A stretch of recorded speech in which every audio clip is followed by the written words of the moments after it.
Well, good morning, everybody. The wife and kid went skating, and I said, you know what? Before I go to the shop, I'm gonna do a video. So, what are we gonna talk about?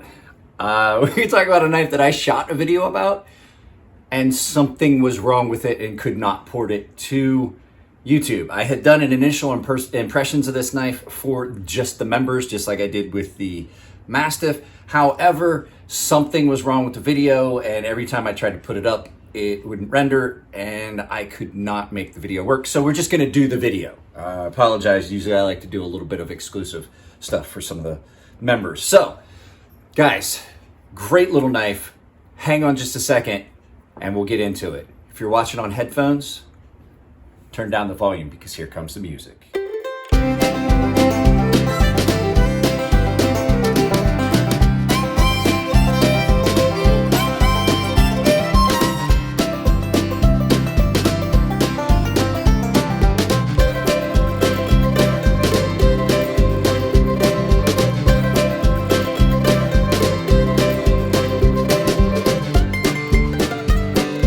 You guys remember the video I did about talking about budget knives, changing the knife world? This is one of the knives that had come in.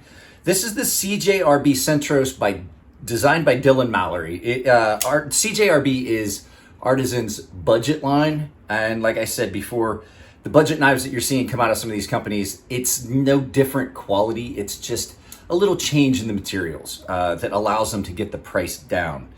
So, like I said, to reiterate, Artisan is an American company that just has products made in China.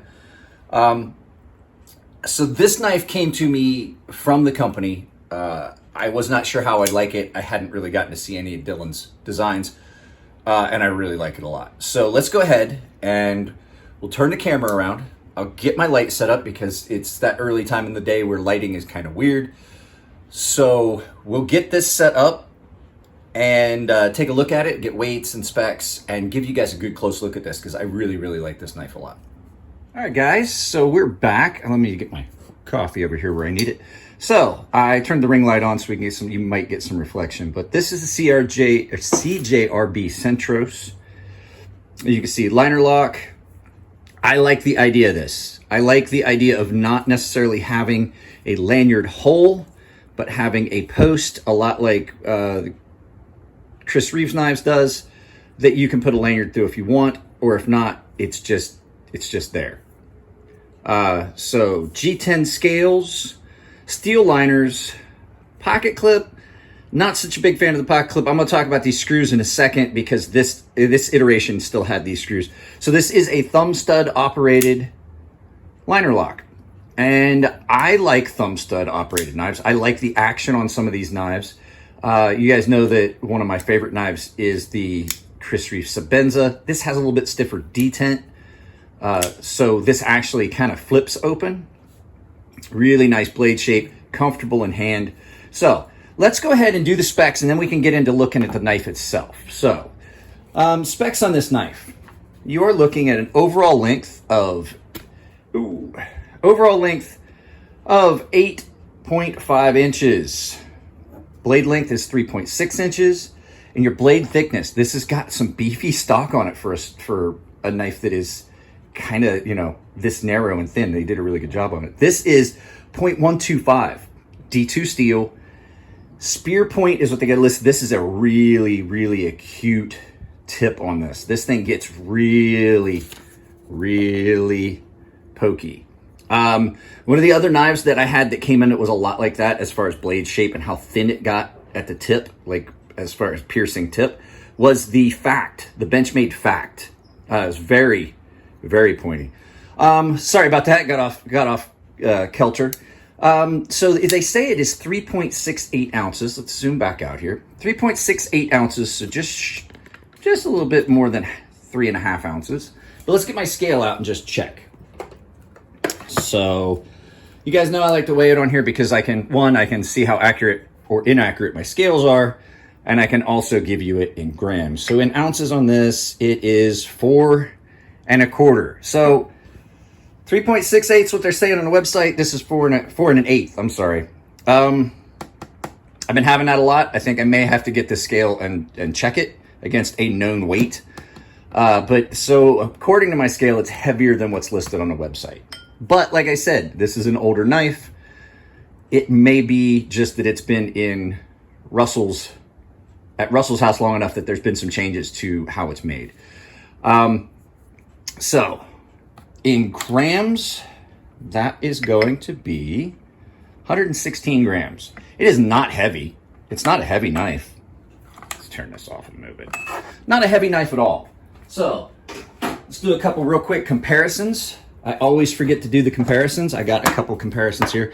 So in comparison to the Sebenza, it is just about the same as Sebenza, large Sebenza 21, and the Benchmade 940. It's just all about the same. They're actually some parallax. This knife is just a little bit bigger than this. So let's get all this stuff out of the way. Get all that perfunctory crap out of the way. Let's take a look at the knife. So this knife it looks, when I first saw it, I was like, there's no way that knife's gonna be comfortable with this big cutout and being skinny, and it's not got much in the way of, I mean, it does have some chamfering, but I was like, it's kind of blocky.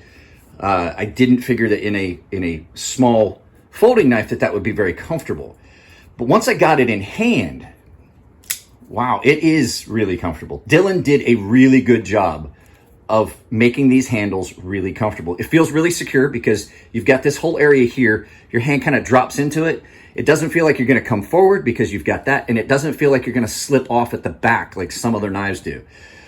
The blade on this is really, really, really ground acutely down to that point, but it's not thick behind the edge. I've been cutting with this a lot, and it cuts really well. It's ground really well. I've had to resharpen it because I've been using it. The only thing I don't like is there's a thick spot here, but since I'm probably going to keep this knife, that's probably going to go away.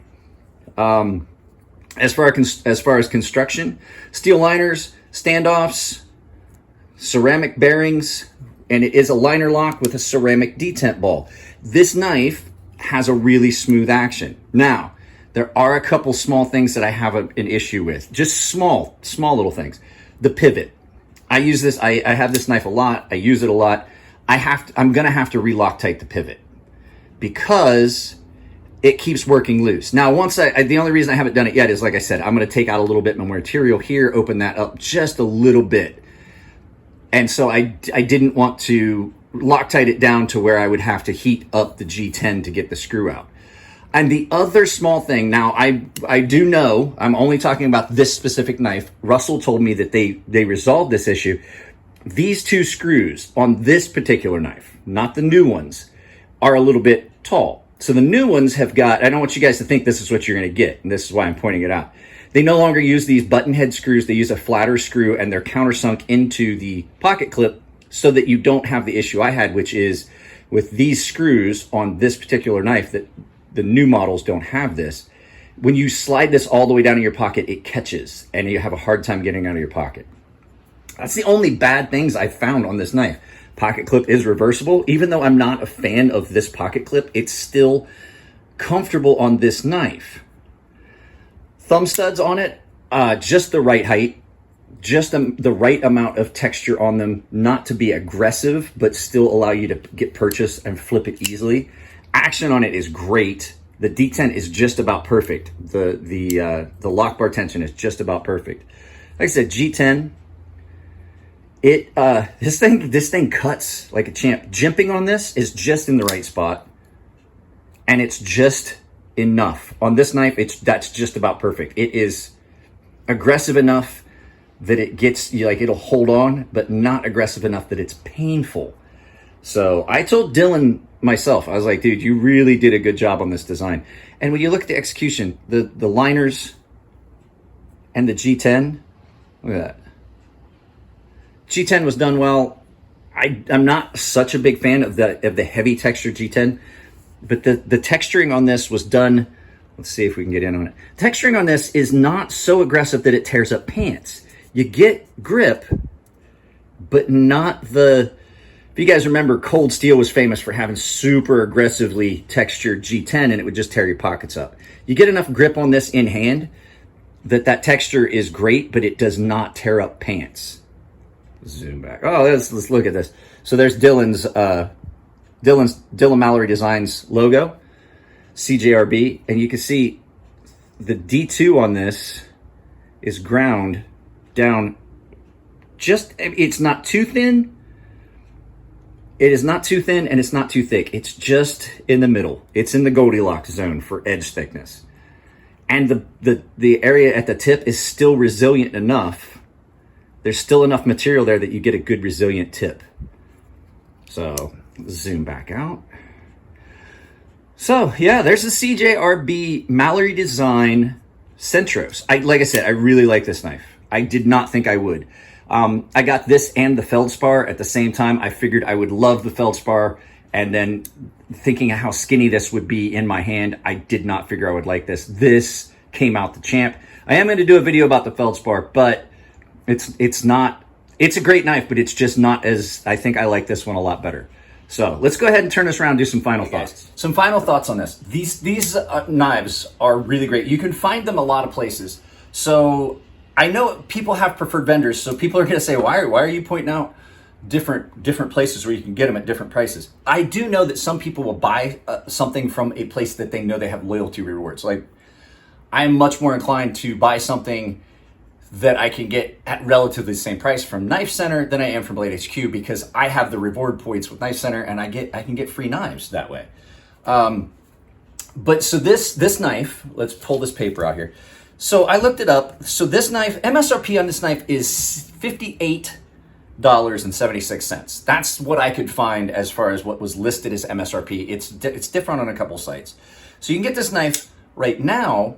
The best 3 deals I found: $39.95 Blade HQ, $36.69 on Amazon, and $35.95 at Knife Center.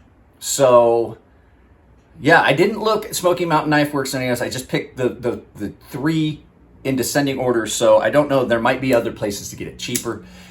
I'm gonna tell you right now, this is a champ. There's 2 knives so far this year that if I was gonna be Nick Shabazz and do a top 10, there's 2 knives right now that are fighting for that top spot. Well, 3, but one of them's not a budget knife. It's that Mastiff, that Artisan Mastiff. So I'd have to say that this and the RIA, the CJRB RIA, are taking the top spots for what I think are like overall best value and all of that. Because I mean, they're just great. They feel great in hand. They work great.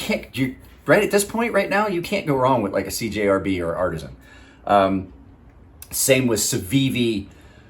There's a couple other companies that are doing really, really nice knives at a really decent price, and you just can't go wrong with them because it's Kaiser has I can't think of the name of their budget brand, but there's some of these companies that were making really high-end knives that have decided to put out some budget knives. So with that being said, guys, I have got a bunch of stuff I got to do this morning and try and get up to the shop.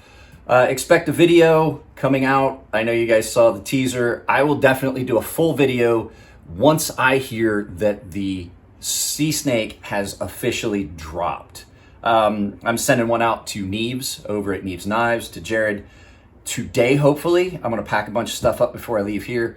Haven't even worked out yet. Haven't even got to the shop. It's 8:30. I've got to get out of here, guys. I love you all. Take it easy.